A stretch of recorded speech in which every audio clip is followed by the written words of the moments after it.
Hello നമസ്കാരം, ഞാൻ doctor Adila തൗഫീഖ്. ഇന്ന് ഞാൻ നിങ്ങൾക്ക് മുന്നിൽ വന്നിട്ടുള്ളത് ഫ്രൈഡ് റൈസ് സിൻഡ്രോമിനെ കുറിച്ച് പറയാനാണ്.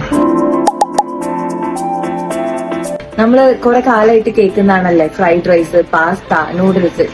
ഇവയൊക്കെ ഉണ്ടാക്കുന്ന ഒരു തരം ഒരു ബാക്ടീരിയ കോസ് ചെയ്യുന്ന ഒരു ഫുഡ് പോയ്സണിങ് തന്നെയാണ് ഈ ഫ്രൈഡ് റൈസ് സിൻഡ്രോം. നമുക്ക് കോമൺലി നമ്മളുടെ ഈ തട്ടുകടകളിലാവട്ടെ, ഹോട്ടലുകളിലാവട്ടെ, ഈവൻ റോഡ് സൈഡുകളിലൊക്കെ എപ്പോഴും ഫീസിബിൾ ആയിട്ട് കിട്ടുന്ന ഒരു ഐറ്റമാണ് ഫ്രൈഡ് റൈസ്. അപ്പൊ ഇത് എങ്ങനെയാണ് നമുക്ക് ബാസിലസ് സീരീസ് ഇൻഫെക്ഷൻ ഉണ്ടാക്കുന്നത് വെച്ചാൽ, ഇത് പോർ പ്രൊഡ്യൂസിംഗ് ആയിട്ടുള്ള ബാക്ടീരിയയാണ് ഈ ബാസിലസ് സീരീസ്. ഒരു 2 hours കൂടുതൽ നമ്മളിത് പുറത്ത് വെക്കുക, ഔട്ട്സൈഡ് ആയിട്ട് വെച്ച് കഴിഞ്ഞാൽ ഈ പറയുന്ന ബാക്ടീരിയകൾ കണ്ടാമിനേറ്റ് ചെയ്യാനുള്ള സാധ്യത വളരെ കൂടുതലാണ്. അതോടൊപ്പം തന്നെ ഇതിന്റെ നമ്മൾ റീകുക്ക് ചെയ്യുന്നുണ്ട് അല്ലേ, ഓരോരുത്തർ വരുമ്പോൾ, കസ്റ്റമർ വരുമ്പോൾ നമ്മൾ ചൂടാക്കുന്നുണ്ട്.